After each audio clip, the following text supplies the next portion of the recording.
il a remis la gueule en arrivée. Ah, dites donc. Pourtant, le mec, il a freiné à mort. Et là-dessus, c'était pneus hydrauliques, ça bloque terrible. Mais comme il a du verglas, la bagnole a ripé. Le mec, il a braqué tout ce qu'il a pu. Et là-dessus, c'est une direction DB. C'est une direction DB à dire. Ça braque terrible. Mais quand ça patine, ça patine. Le mec, il s'est retourné le cul par-dessus la vie. Vous voulez dire qu'il a fait un tête à queue? Oui, si vous voulez, c'est pareil. La Mercedes l'a accroché à l'arbre du clébard et elle est allée s'abattre sur un liquide de CV de courant. Elle a changé d'expression, c'est moi qui vous le dis. Qui a changé d'expression? Le liquide de CV qui... Qu'est-ce que vous entendez par changer d'expression? Ça veut dire qu'on a pris un coup dans l'aile. Ah, vous aussi, vous m'en avez l'air un coup dans l'aile. Ah non, moi je n'ai rien fait. Merci.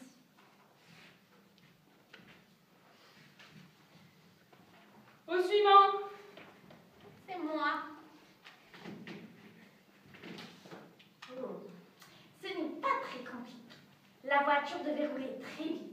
Parce que maintenant, les gens roulent comme des fous. Les jeunes surtout. Dans mon quartier, il y a une bande de jeunes. Après 10 heures du soir, ils font du pétard de tous les diables. Et personne ne dit rien. Enfin, Les faits, madame, les faits. voilà. Le conducteur arrive au carrefour. Il a dû voir un chien traverser tout seul. Parce que maintenant, les chiens se baladent comme ils veulent. Dans mon quartier, il y en a 5 ou 6, toujours les mêmes, qui se promènent en liberté. Et personne ne dit rien. Enfin, Au fait, madame, au fait. alors voilà. Le conducteur est arrivé au carrefour. Il a vu le chien. Et il a dû vouloir freiner. Mais comme la route est verglacée, ça devait arriver. Ça fait 3 jours qu'il y a du verglas. Vous ne croyez pas que les pouvoirs publics pourraient s'en occuper, mettre un peu de sel là-dessus ou du sable? On fait assez d'impôts, non? Mais comme personne ne dit rien, il laisse glisser. Voilà. La voiture a dérapé. Et après avoir accroché le chien et fait un tête à queue, elle est venue buter contre ma voiture qui était en stationnement. Parce que c'est ma voiture qui a tout pris, monsieur. Oui. Vous êtes le propriétaire de la 4CV. C'est exact. Vous êtes assuré. Bien sûr. Mais ma voiture est garée du mauvais côté. L'assurance va en profiter pour me chercher noire. Parce que lorsqu'il s'agit de payer les assurances, ils se font tirer l'oreille. Là, j'en ai au moins pour 100 000 balles de réparation.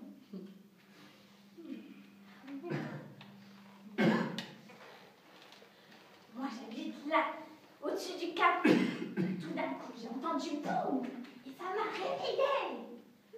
Parce que vous dormiez? Bien oui. Ah mais madame, vos témoignages n'est pas valable puisque vous dormiez. Eh bien quoi? Je n'ai pas le droit de dormir. Je n'ai pas le droit d'avoir la digestion un peu difficile. Je ne vois pas pourquoi je m'interdirais de faire une petite sieste après le déjeuner. Bon, merci madame.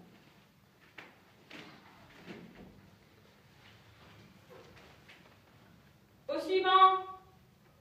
Eh bien voilà, c'est la fin. Je me rendais aux courses à Longchamp pour voir courir une pouliche de 2 ans appartenant à Baron molesté. Lorsqu'elle a croisé des rues de Rivoli et du Louvre, je vis un chien. Un superbe boxer à poil ras, dru et illustré, le crâne légèrement rondé, oreilles amputées au 2 tiers de leur longueur, modérément large et porte à droite, la gueule enfoncée, ce qui est tout à fait caractéristique chez le boxer. Il me suffit de savoir que c'était un chien. Oui. Bref. Le chien quittait le trottoir où je me trouvais pour se rendre sur celui d'en face. Il avait une allure folle, les membres fortement charpentés, rigoureusement verticaux pour les antérieurs, légèrement convergents pour les postérieurs, vu de derrière, cela va de soi, pieds serrés, bien marqués, genre pied de chat, vous savez. Bref. Oui. Bref.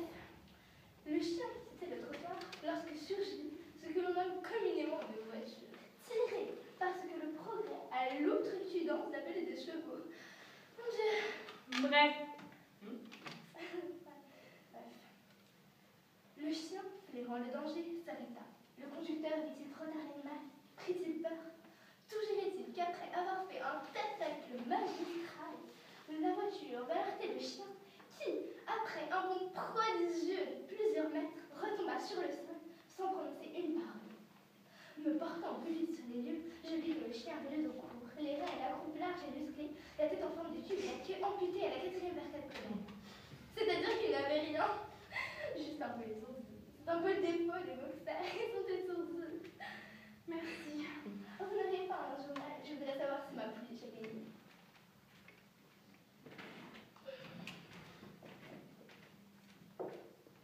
Voilà.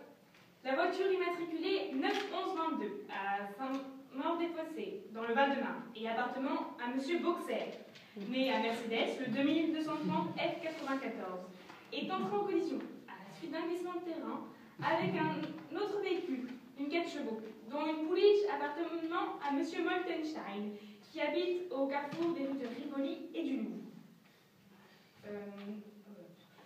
Au dire des témoins, M. Boxer, qui somnolait tranquillement à la fenêtre de sa voiture, roulait vite.